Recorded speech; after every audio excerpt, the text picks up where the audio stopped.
Hello बच्चों, कैसे हैं आप।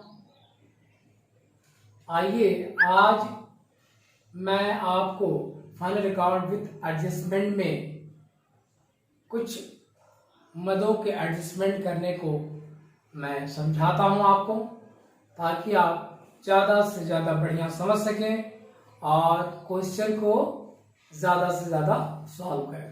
बच्चों, मैंने आपको पहले भी कहा था कि कौन कौन सा मद, जब आप क्वेश्चन पढ़ें एक सरसरी निगाह से, तो आपको ये बहुत अच्छी तरह से आपको ये नॉलेज होना चाहिए कि कौन सा, फर्स्ट ऑफ ऑल अगर एडजस्टमेंट का होगा तो एडजस्टमेंट नीचे जो तलपट दिया रहता है, ट्रायल बैलेंस दिया रहता है, उसके नीचे एडजस्टमेंट करने के लिए कहता है कि इसको एडजस्ट करिए। दूसरी बात, आपको हर मदों का आपको नॉलेज होना चाहिए कि कौन सा बैलेंस शीट में जाएगा, कौन सा ट्रायल बैलेंस बनेगा और कौन सा प्रॉफिट एंड लॉस अकाउंट बनेगा। तो इसके इस सब को ध्यान में रखते हुए आज मैंने एडजस्टमेंट के 3 बिंदुओं को आपको समझाने के लिए I will try to level my best, मैं कोशिश करूंगा। पहला है अंतिम रहतिया, जिसको क्लोजिंग स्टॉक कहते हैं। इसका ट्रीटमेंट कैसे करेंगे हम, आज मैं आपको इसके बारे में बताऊंगा। दूसरा है अदत्त व्यय, आउटस्टैंडिंग एक्सपेंसेस। ये भी बहुत दिक्कत होता है, क्या करें ना करें, कैसे करें, ये भी लेंगे। तीसरा है पूर्व दत्त व्यय, प्रीपेड एक्सपेंसेस। मैं बच्चों कोशिश कर रहा हूं कि कुछ पॉइंटों को देखो, आपको इसके बारे में डिस्कस करूं और इसको बहुत बढ़िया से समझाऊं। इसलिए आज मैं सिर्फ 3 को लेता हूं। पहला क्लोजिंग स्टॉक लूंगा, ओपनिंग स्टॉक सॉरी, दूसरा आउटस्टैंडिंग एक्सपेंसेस, दूसरा प्रीपेड एक्सपेंसेस। आइए क्वेश्चन देखते हैं। आपको क्वेश्चन दिया हुआ बेटो बच्चों, एक क्वेश्चन है कि निम्नलिखित विवरणों के आधार पर व्यापारी खाता, लाभ हानि खाता तथा चिट्ठा बनाएं। ठीक है, पूंजी दिया हुआ है, मशीनरी दिया हुआ है, देनदार दिए हुए हैं, आहरण दिया हुआ है, लेनदार क्रेडिटर्स दिए हुए हैं, परचेज दिया हुआ है, वेजेस दिया हुआ है, बैंक दिया हुआ है, रहतिया स्टॉक दिया हुआ है, रेंट, सेल, सेंडर एक्सपेंसेस और कैरेज दिया हुआ है। ठीक है, मैंने कहा था कि अगर एडजस्टमेंट का सवाल होगा तो आपको नीचे समझ देना होगा कि एडजस्टमेंट नीचे दिया हुआ क्या हुआ है, अंतिम रहतिया। ठीक है, जिसको कहते हैं क्लोजिंग स्टॉक। मैंने आपसे कहा था ना कि अगर वो तलपट के अंदर दिया हुआ है तो उसका आपको सीधे समझ लेना है कि उसका ट्रीटमेंट पीएल अकाउंट में, यानी उसमें क्या कहते हैं कि उसमें ट्रेडिंग अकाउंट में हो चुका है। अब इसका ट्रीटमेंट हमें सीधे चिट्ठे में करना है। अदत्त व्यय मजदूरी दिया हुआ है, ठीक है, और विविध व्यय दिया हुआ है तथा पूर्व दत्त व्यय दिया हुआ है। इन सब का ट्रीटमेंट। अब आइए बच्चों, मैं इस अध्याय को शुरू करता हूं। मैं बहुत विश्वास के साथ पढ़ा रहा हूं, वो आपको ये चैप्टर एडजस्टमेंट बहुत बढ़िया से समझ में आएगा। आइए देखते हैं किताब में। अब देखिए, पहले तो फॉर्मेट जो बनता है वही बनाएंगे, प्रॉफिट एंड पीएल अकाउंट का बनाएंगे हम आपको। ठीक है बच्चों, तो पहले यहाँ trading and profit and loss account मैंने दिखाया है for the ended year 31 March 2019। Format जैसे आपका बनाते हैं पीएल एंड ट्रेडिंग का बनाते हैं, वैसे मैंने बना रखा है यहाँ पर पार्टिकुलर अमाउंट। अब देखिए स्टॉक, ठीक है, ये स्टॉक जो आप ट्रेडिंग में दिखाते हैं वो ओपनिंग स्टॉक होता है। कभी कभी ओपनिंग स्टॉक भी दे देगा यहाँ पर, तो यहाँ लिखेंगे ट्रेडिंग में। ठीक है, परचेज दिया हुआ है। सपोज दैट अगर कोई फैक्ट्री में माल काम नहीं हुआ, उसे वापस करना है, तो परचेज में से परचेज रिसीट घटा के उसको मेन कॉलम अमाउंट पे डाल देंगे। अब देखिए वेजेस 5000 रुपए का है, आउटस्टैंडिंग, इसको कहते हैं पूर्व दत्त। अब देखिए यहां पर दिया हुआ है कि अदत्त मजदूरी आपको 200 रुपए की दी गई है। ठीक है, अदत्त दी गई है, इसका मतलब आउटस्टैंडिंग है। ये कहां जाएगा, ये यहां पर भी रहेगा और चिट्ठे में भी जाएगा, बैलेंस शीट में भी जाएगा। ठीक है, आदत दी गई है, आउटस्टैंडिंग है, तो वेजेस में से 200 रुपए जोड़ के टोटल 5200 रुपीज आपको अमाउंट के कॉलम में लिख देना है। अब आइए यहां पर कैरेज, कैरेज इसमें दिया हुआ 150 रुपीज दिया हुआ है, 150 मेंशन कर दिया। अब इस साइड आइए, अब इसमें कोई एडजस्टमेंट है नहीं, अगर कोई एडजस्टमेंट दिया रहता तो हम लोग एडजस्टमेंट करते, लेकिन अब दिया नहीं है। मैंने बहुत छोटा क्वेश्चन उठाया है कि आपको एक एक पॉइंट समझ में आ जाए, इसलिए मैंने उठाया है। ठीक है, आप देखिए सेल्स 40,500 है, क्लोजिंग स्टॉक मैंने कहा था ना आपसे कि अगर आपके ट्रायल बैलेंस तलपट के अगर नीचे दिया हुआ है, तलपट के बाहर दिया हुआ है, तो उसका ट्रीटमेंट हम यहां पर ट्रेडिंग अकाउंट में भी करेंगे और as well as balance sheet में भी करेंगे उसका। ठीक है, आप सेल क्लोजिंग स्टॉक जोड़ेंगे तो देखिए जब व्यापारी को 3 महीने या 6 महीने में पता करना हो कि व्यापार मेरा कहां पर है, मैंने पहले भी कहा था आपसे, तो वहां पर ये ग्रॉस प्रॉफिट निकलेगा। अब चूंकि सेल ज्यादा हो रहा है, लागत कम लगी है, तो प्रॉफिट हमारी हो रही है, तो ग्रॉस प्रॉफिट 1250 रुपए, 1250 रुपए का हमें प्रॉफिट ग्रॉस हुआ है, नेट नहीं हुआ है, ध्यान रखिएगा, ग्रॉस प्रॉफिट हुआ है। अब चूंकि हमें नेट प्रॉफिट निकालना है, इसके लिए बहुत जरूरी है कि हमें इसको साल के आखिरी में ले जाके इस ग्रॉस में और कितने खर्चे जो मैन्युफैक्चरिंग से, मैंने बाद में कहा था कि जो मैन्युफैक्चरिंग के जो इनडायरेक्ट खर्चे होते हैं उन खर्चों को जोड़ेंगे तो हमें नेट प्रॉफिट निकल जाए। तो अब आइए हम आपको पीएल अकाउंट बनाते हैं। देखिए हमने इसमें बीच पे मिक्स करके बनाया हुआ है, अगर ट्रेडिंग अकाउंट बनाएंगे तो यहां तक ट्रेडिंग का अकाउंट का काम खत्म, अब नीचे से पीएल अकाउंट यहां से शुरू होता है।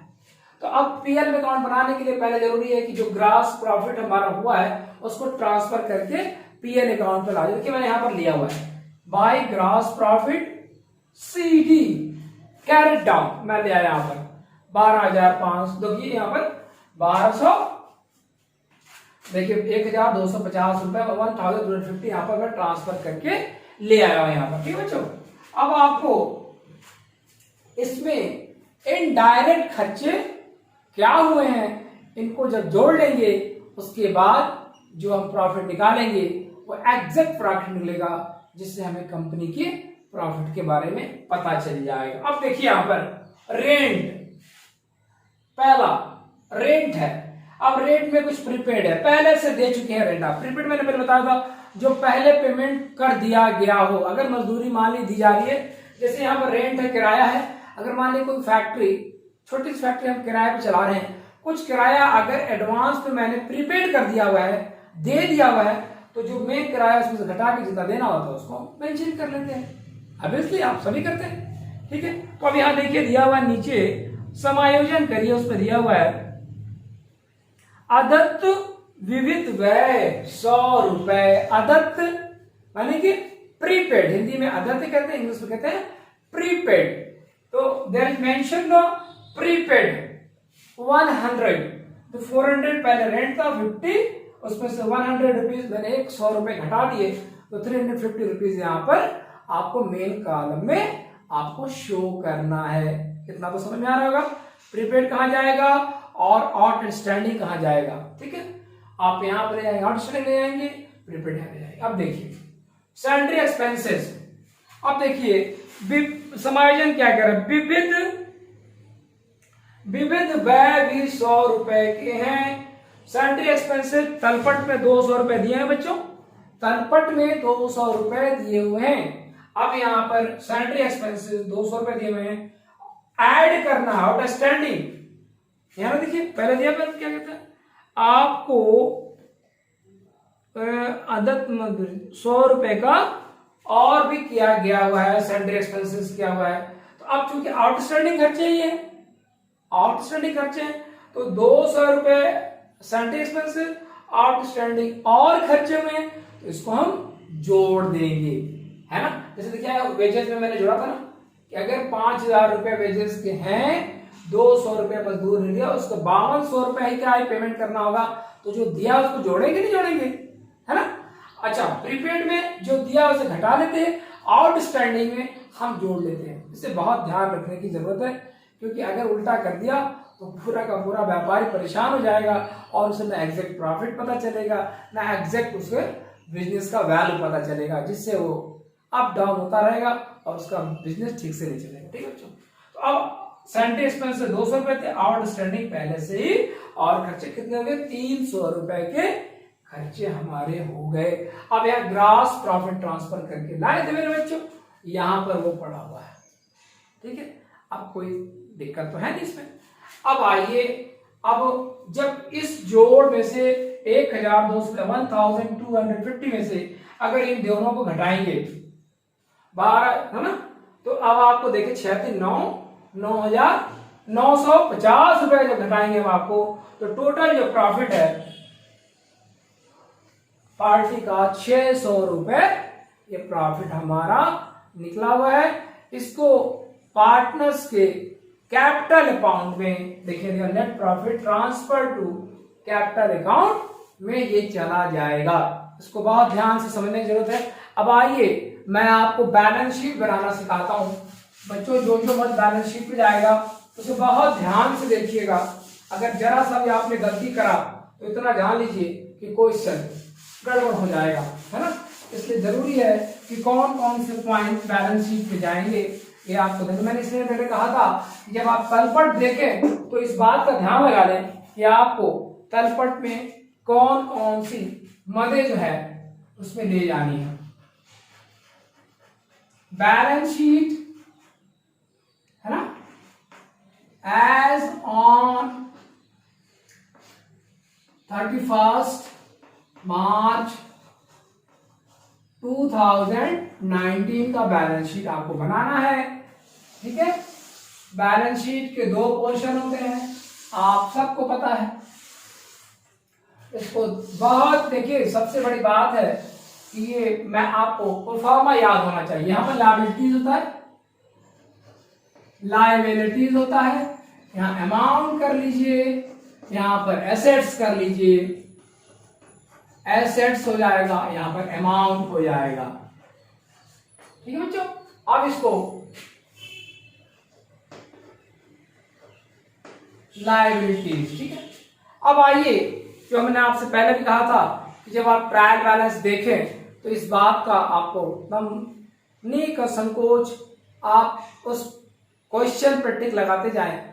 अगर ट्रेडिंग का है तो टी लिखते जाए, उस पर प्रॉफिट लॉस का है तो पी लिखते जाए, और बैलेंस शीट का है तो उस पर बी लिखते जाए। अब आइए हम आपको टोटल हम आपको बैलेंस शीट बनाना सिखाते हैं। अब देखिए, आपको क्रेडिटर्स कितने दिए हुए हैं?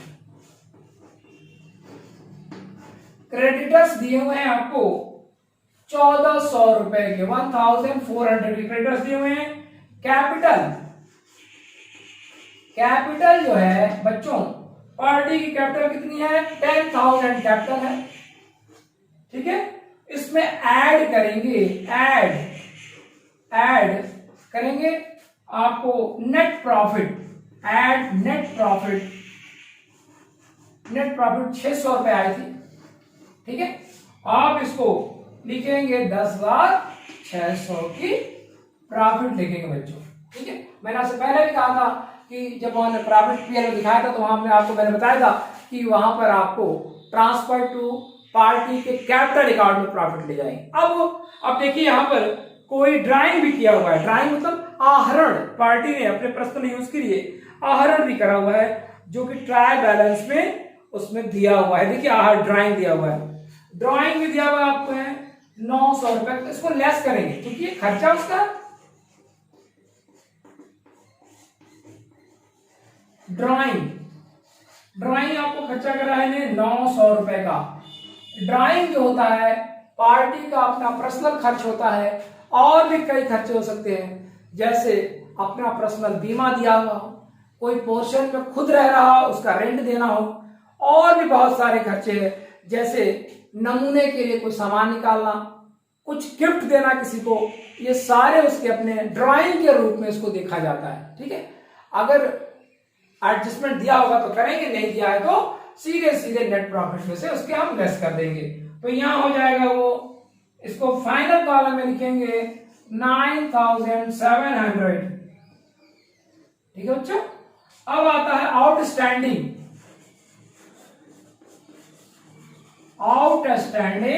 एक्सपेंसेस। एक्सपेंसेस में क्या हुआ है, आपको मैंने पहले भी बताया था, एक आउटस्टैंडिंग खर्चे जो है उन्होंने किया था आपको वेजेस में, याद रखिए वेजेस में दिया था, और एक और सैलरी एक्सपेंसेस में करा था। तो यहां 200 रुपए करा था, 200 प्लस 100 एक्सपेंसेस इन्होंने करा था। टोटल हो गया आपको 300 रुपए का आउटस्टैंडिंग खर्चा हो गया। आउटस्टैंडिंग खर्चा हो गया। अब इधर आ जाइए, अब इस तरफ आ जाइए। अब आएंगे इधर आप तो बैलेंस शीट में आप देखिए एसेट साइड में मशीनरी है। मशीनरी कितने का है, 3500 रुपए की मशीनरी है। ठीक है। उसके बाद डेब्टर्स है। डेब्टर्स कितने के हैं वो देखने पड़ेंगे, 2770 रुपए के डेब्टर्स हैं। बैंक में कितना पैसा पार्टी का पड़ा हुआ है, 1500 रुपए बैंक में भी पड़े हुए हैं। उसके बाद क्या दिया रहा है आपको, मैंने कहा था क्लोजिंग स्टॉक का भी ट्रीटमेंट नहीं करना है, तो क्लोजिंग स्टॉक में ही करेंगे। क्लोजिंग स्टॉक कितना है, क्लोजिंग स्टॉक है 3600 रुपए का। उसके बाद है एक हमने आपसे कहा था प्रीपेड, जितने भी प्रीपेड आएगा वो एसेट जो पहले पेमेंट हो चुका है, तो भाई एसेट्स हमारा हो गया, एक तैयार हो रहा है, तो ये प्रीपेड इधर करेंगे। प्रीपेड एक्सपेंसेस इसको हम दिखाएंगे 100 रुपीज का, यहां पर आया हुआ है बच्चों। इस तरह से अगर दोनों बैलेंस हम जोड़ेंगे तो 11,400 रुपए, 11,400 रुपए का आपका बैलेंस तैयार होगा। ठीक है बच्चों, इतना समझ में आ गया। देखिए सबसे बड़ी बात है, आउटस्टैंडिंग खर्चे जो होंगे वो हमारे लायबिलिटीज के तौर पे देखे जाएंगे, और जो प्रीपेड होंगे हमारा जितना अमाउंट हमारे पास आता है वो एसेट्स को हमारे बढ़ाता है। ठीक है। अब यहां आपको मैंने बैलेंस शीट बना दिया। अब जो ट्रीटमेंट थी मैंने आपने कहा था कि ओपनिंग स्टॉक का ट्रीटमेंट करना, आउटस्टैंडिंग का और प्रीपेड का, मैंने तीनों बताया। अब नेक्स्ट अध्याय में मेरे बच्चों आपको जो बचे हुए हैं उपार्जित accrued income, unearned income, depreciation, इन सब के बारे में नेक्स्ट चैप्टर में मैं आपको बताऊंगा। अगर इसमें कुछ समझ में ना आया हो, एक बार, दो बार, तीन बार वीडियो को देखिए। जहां तक मेरा अनुमान है बार बार अगर वॉच करेंगे तो हो ना हो कहीं ना कहीं से आपको समझ में आएगा, और किताबों का भी स्टडी करते रहें आप। ठीक है बच्चों, मिलते हैं नेक्स्ट क्वेश्चन में। बाय।